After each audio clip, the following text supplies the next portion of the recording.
Hello everyone. Welcome back to our channel MSB trades. Friends, ఇవాళ నేను 6 trades తీసుకున్నాను. 6 ట్రేడ్స్‌లో నాకు ప్రాఫిట్ బుకింగే జరిగిందండి. అండ్ ఇవాళ 6 ట్రేడ్స్ నేను ఎందుకు తీసుకున్నాను, దాని బిహైండ్ అనాలిసిస్ ఏంటి, మీకది ఇప్పుడు వివరంగా నేను చెప్తాను. ఓకే. అనాలిసిస్ చెప్పే ముందు ట్రేడ్స్ చూసుకుందాం. ఫస్ట్ ట్రేడ్ వచ్చేసి call profit booking 25 points profit booking.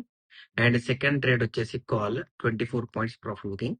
Third trade వచ్చేసి Sensex call 32 points profit booking. Fourth trade వచ్చేసి call 45 points profit booking. Fifth trade వచ్చేసి Sensex call 108 point profit booking. Last trade వచ్చేసి Bank Nifty call side 85 points profit booking. So ఇవాళ నేను ప్రతి trade call సైడే తీసుకున్నాను, put side అనేది తీసుకోలేదు. ఎందుకు కాల్ సైడ్ తీసుకున్నాను అంటే, నిన్నటి అనాలిసిస్ వీడియోలో మీ అందరికి నేను అనాలిసిస్ ఇచ్చాను. నిఫ్టీ అండ్ సెన్సెక్స్ లో అనాలిసిస్ ఇచ్చాను.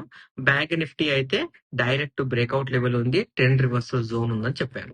సో నిన్న ఇచ్చిన అనాలిసిస్ లో నిఫ్టీ అండ్ సెన్సెక్స్ లో ఏం అనాలిసిస్ ఇచ్చాను అంటే, మార్కెట్ లో గ్యాప్ అప్ జరిగిన, గ్యాప్ డౌన్ జరిగిన, red candle first, green candle first అనేది మనకు ఇంపార్టెంట్ అని చెప్పాను మీకు. ఓకే. రెడ్ క్యాండిల్ జరిగిన, గ్రీన్ క్యాండిల్ జరిగిన మనకి ఇంపార్టెంట్ అని చెప్పాను. ఎందుకు చెప్పాను? ఎందుకంటే మనకు గ్రీన్ క్యాండిల్ క్లోజింగ్ బ్రేక్ అయినా and red candle opening level break అయినా మనకు ట్రెండ్ అనేది కంటిన్యూయేషన్ ఉంటది. ట్రెండ్ కంటిన్యూయేషన్ లేకపోతే మార్కెట్ లో సైడ్ వే సెల్లింగ్ లేకపోతే సైడ్ వే ఉండే ఛాన్సెస్ 99.99% ఉంటాయి అని చెప్పాను. అలా కాకుండా లెవెల్ బ్రేక్ చేసి రీటెస్ట్ రివర్సల్ ఇస్తే ట్రెండ్ కంటిన్యూయేషన్ ఉంటదని నిన్నటి అనాలిసిస్ వీడియోలోనే మీకు అనాలిసిస్ ఇచ్చేసాను. ఇవాళ మీరు నిఫ్టీ చూసుకోండి. నిఫ్టీ నిన్న క్లోజింగ్ పాయింట్ దగ్గరనే మనకు ఓపెన్ అయింది. So there is no gap up, no gap down. And first candle అనేది మనకు చాలా వాలటైల్ లో క్లోజ్ అయ్యింది కాబట్టి మనకు ఇంపార్టెంట్ అయిన లెవెల్స్ వచ్చేసి ప్రీవియస్ లెవెల్స్ ఉంటాయి. ఇక్కడ మీరు చూసుకోవచ్చు. ఈ ప్రీవియస్ లెవెల్స్ లో నాకు బ్యాంక్ నిఫ్టీలో నాకు 2 లెవెల్స్ కనిపించాయి. ఒకటి వచ్చేసి ఇది market previous time indirect break down ని బ్రేక్అవుట్ చేసి పైకి వెళ్ళింది కాబట్టి ఈ లెవెల్ అనేది నాకు ఒకటి ఇంపార్టెంట్ అనిపించింది. సెకండ్ వచ్చేసి indirect break down plus supply ఉంది. సో నాకు ఈ సెకండ్ పాయింట్ అనేది ఇంపార్టెంట్ అనిపించింది. అండ్ మీరు ఇక్కడ చూడొచ్చు, indirect break down level point దగ్గరికి వెళ్ళి మార్కెట్ ఇవాళ multiple time retest plus support అనేది తీసుకుంది. ఇక్కడ చూడండి, ఇక్కడ లిక్విడిటీ దొరికింది, బయింగ్ ఆర్డర్ బ్లాక్ దొరికింది. మళ్ళీ ఈ పాయింట్ ని మెల్లగా తీసేసి మీకు చూపిస్తాను. Buying order black liquidity point ఉంది కదా, లిక్విడేట్ అయింది కదా, ఇన్వెస్ట్మెంట్ కూడా జరిగింది కదా ఇక్కడ. సో దాట్స్ వై ఈ పాయింట్ లోపలనే ట్రేడ్ చేసింది. ఒకటి వచ్చేసి మనకు buying order black liquidity support ఉంది, ప్రీవియస్ వచ్చేసి indirect break down level previous breakout అయ్యింది కాబట్టి బ్రేక్అవుట్ లాగానే పనిచేస్తుంది. ఈ పాయింట్ దగ్గరికి వెళ్ళే బ్రేక్అవుట్ సపోర్ట్ దొరికింది.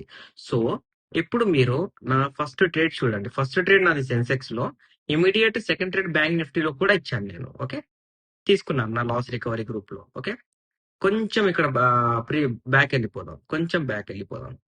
లెవెల్స్ వచ్చేసి indirect break down point, indirect break down point, indirect break down, sorry breakout point, break down అయ్యి మళ్ళీ బ్రేక్అవుట్ అయ్యింది. ఓకే, ఫస్ట్ ట్రేడ్ అనేది మనకు సెకండ్ పాయింట్ దగ్గర లెవెల్ బ్రేక్ చేయకుండా థర్డ్ పాయింట్ దగ్గర రీటెస్ట్ అయింది. సో ఈ పాయింట్ దగ్గర రీటెస్ట్ అయ్యింది కాబట్టి ట్రేడ్ తీసుకున్నాను. పైకి వెళ్ళి కిందకి ఫాల్ అయిపోయింది. అండ్ పైకి వెళ్ళింది కాబట్టే ఇక్కడ నాకు ఇక్కడ ఇక్కడ నాకు 944 అంటే ఫస్ట్ క్యాండిల్ క్లోజింగ్ అయిన తర్వాత సెకండ్ క్యాండిల్ క్లోజింగ్ అయ్యే ముందు ట్రేడ్ తీసుకున్నాను. ట్రేడ్ తీసుకోవడానికి రీజన్ ఏంటి అంటే రీటెస్ట్ అయ్యింది కాబట్టి. ఓకే. అండ్ మీరు ఇక్కడ నా సెకండ్ ట్రేడ్ చూడండి. Second trade call side 10-17 and అన్ని ట్రేడ్స్ 10-17, 11-20, మళ్ళీ చూడండి 12-4, మళ్ళీ చూడండి 12-30, మళ్ళీ చూడండి 231, 230. సో ఫస్ట్ బ్యాంక్ నిఫ్టీ మీకు చెప్తాను. బ్యాంక్ నిఫ్టీ అయితే ప్రతి సపోర్ట్ లో ట్రేడ్ తీసుకున్నాను, అందుకే నాకు ప్రతి సపోర్ట్ లో ప్రాఫిట్ బుకింగ్ జరిగింది. అండ్ సెన్సెక్స్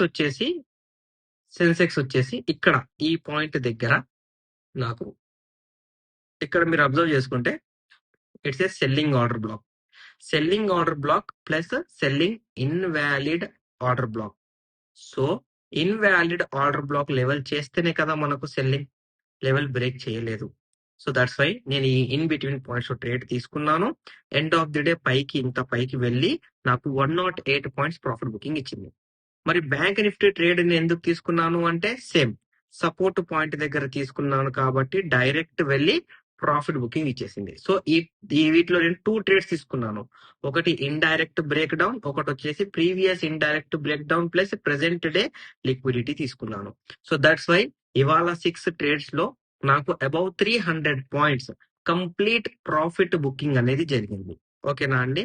సో ఇవాళ అయితే ఓకే, ప్రాఫిట్ బుకింగ్ జరిగింది అండ్ ఓకే, ఆల్ ఓకే. ఇప్పుడు రేపటి అనాలిసిస్ ఏంటి, అది కూడా మనకి ఇంపార్టెంటే కదా రేపటి అనాలిసిస్. సో ఇప్పుడు మీ అందరికీ డౌట్ రావచ్చు, బ్రదర్ నువ్వు ఇవాళ 6 ట్రేడ్స్ తీసుకున్నావు, 6 ట్రేడ్స్ ప్రాఫిట్ బుకింగ్ అయింది అంటున్నావు, ప్రూఫ్ ఏంటి? మీకు డౌట్ ఉండొచ్చు కదా ప్రూఫ్ ఏంటి అని. సో మీరు ఏం చేయాలి అంటే మీ డిమాట్ అకౌంట్స్ ఉంటాయి కదా, మీ డిమాట్ అకౌంట్స్ లో వెళ్ళి సెర్చ్ చేయండి బ్యాంక్ నిఫ్టీ 57,300 సి. నేను 231 ఇక్కడ టైం కనిపిస్తుంది కదా, 231 టైం 1 మినిట్ చార్ట్ పెట్టండి, 15 మినిట్స్ చార్ట్ పెట్టకండి, 1 మినిట్ చార్ట్ పెట్టండి. పెట్టి 365 to 360 అక్కడ దొరికిందా లేదా. దాని తర్వాత ప్రాఫిట్ బుకింగ్ 238 239 కి 5 మినిట్స్ లో నాకు ప్రాఫిట్ బుకింగ్ అయిపోయింది ఇక్కడ 85 పాయింట్స్. సో దాని తర్వాత ప్రాఫిట్ బుకింగ్ అయిందా లేదా మీరే చూసుకోండి. ఇంకా ఏమైనా డౌట్ ఉంటే సెన్సెక్స్ 77,000 సి కొట్టి 1 మినిట్ చార్ట్ పెట్టి 230కి 170 to 165 ఇన్ బిట్వీన్ ఉందా లేదా చూసుకోండి, మీకే క్లియర్ పిక్చర్ అనేది దొరుకుతుంది. ఓకేనా అండి? అండ్ దాని తర్వాత ప్రాఫిట్ బుకింగ్ అయిందా లేదా కూడా మీరు తెలుసుకోవచ్చు. నేను మీ మీదనే వదిలేస్తున్నాను. ఇవాళ ట్రేడ్స్ అని కాదు, నా టెలిగ్రామ్ ఛానల్లో ప్రీవియస్ చాలా ట్రేడ్స్ ఉన్నాయి నేను తీసుకున్నవి. ఒక వన్ మంత్ బ్యాక్ వద్దు కానీ 1 మంత్ అంటే జూలై డాటా ఉండదు, ఆగస్ట్ డాటా ఉంటది. ఆగస్ట్ 1 నుంచి నేను లగ్భగ్ అబౌవ్ 80 ట్రేడ్స్ తీసుకుని ఉంటాను 2 స్టాప్ లాస్ లో. ఓకేనా? 80 ట్రేడ్స్ ప్రాఫిట్ బుకింగ్ ఉన్నాయి కదా, ఏదో ర్యాండమ్ ట్రేడ్ తీసుకొని ఆ టైంకి ఆ ట్రేడ్ అక్కడ ఉందా లేదా మీరే చూసుకోండి, మీకే అర్థమైపోతుంది నేను ఎంత జెన్యున్ గా వర్క్ చేస్తున్నాను. ఓకేనా అండి? రైట్. సో ఇప్పుడు వచ్చేసి అనాలిసిస్, రేపటి మార్కెట్ అనాలిసిస్ చూసుకుంటే మన దగ్గర సింపుల్ టు సింపుల్ ఒకటే లెవెల్ ఉందండి. నిఫ్టీలో ఒక లెవెల్ ఉంది, ఆ లెవెల్ వచ్చేసి ఈ పాయింట్ ఉంది.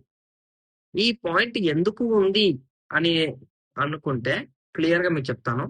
ఒక లో ఫామ్ అయిన తరువాత ఆ లో అనేది రెడ్ క్యాండిల్ తో బ్రేక్ అయ్యింది. రెడ్ క్యాండిల్ తో బ్రేక్ అయ్యింది కాబట్టి ఈ కంప్లీట్ జోన్ అనేది మనకు సప్లై జోన్. ఈ complete zone supply zone. So supply zone point అనేది బ్రేక్ చేసి మళ్ళీ బ్రేక్అవుట్ ఇస్తే inverse head and shoulder pattern అనేది క్రియేట్ అవుతుంది. సో ఈ లెవెల్ బ్రేక్ చేయకపోతే నిఫ్టీలో 24,085 లెవెల్ బ్రేక్ చేయకపోతే మార్కెట్ లో బయ్యింగ్ అనేది లేదు. దీని కింద ఉంది అంటే మార్కెట్ మనం సెల్లింగ్ వైపే చూడొచ్చు. ఓకేనా అండి? అండ్ బ్యాంక్ నిఫ్టీలో చూసుకుంటే కూడా సింగిల్ లెవెల్, నిన్న చూపించిన లెవెలే ఇది. Okay, previous indirect breakout point and breakout point level red candle తో ఇక్కడ బ్రేక్ అయ్యింది కాబట్టి, ఈ పాయింట్ దగ్గర రెడ్ క్యాండిల్ తో బ్రేక్ అయ్యింది కాబట్టి మనకు ఈ పాయింట్ దగ్గరికి వెళ్ళి inverse head and shoulder pattern లో 57,282 లెవెల్ బ్రేక్ చేసి retest reversal with buying order black, valid order black, improper order black, trend reversal candles ఏదైనా ఇక్కడ ఫామ్ చేస్తే మనకు ట్రెండ్ అనేది ఆటోమేటిక్ గా చేంజ్ అయిపోతుందండి. సో 57,282 అనేది ఫోకస్డ్ గా పెట్టుకోవాలి. And same to same Sensex లో కూడా ఇక్కడ ఇదే లెవెల్ ఉందండి, ఈ లెవెల్ ఉంది. అండ్ మార్కెట్ ఇవాళ సప్లై జోన్ లో ఉంది కాబట్టి ఎవ్రీ టైం సెల్లింగ్ ఇచ్చింది మనకు. So direct breakout level break అయ్యింది కాబట్టి inverse head and shoulder pattern అనేది క్రియేట్ కావాలి 77,033. సో సెన్సెక్స్ లో ఒకటే లెవెల్ ఉంది, బ్యాంక్ నిఫ్టీలో ఒకటే లెవెల్ ఉంది, నిఫ్టీలో ఒకటే లెవెల్ ఉంది. ఈ లెవెల్స్ ఫోకస్డ్ లెవెల్స్ అండి. సో మీకు నా అనాలిసిస్ నచ్చినట్లయితే మన వీడియో లైక్ చేయండి, షేర్ చేయండి, మన యూట్యూబ్ ఛానల్ సబ్స్క్రైబ్ చేసుకోండి. Thank you for watching my video.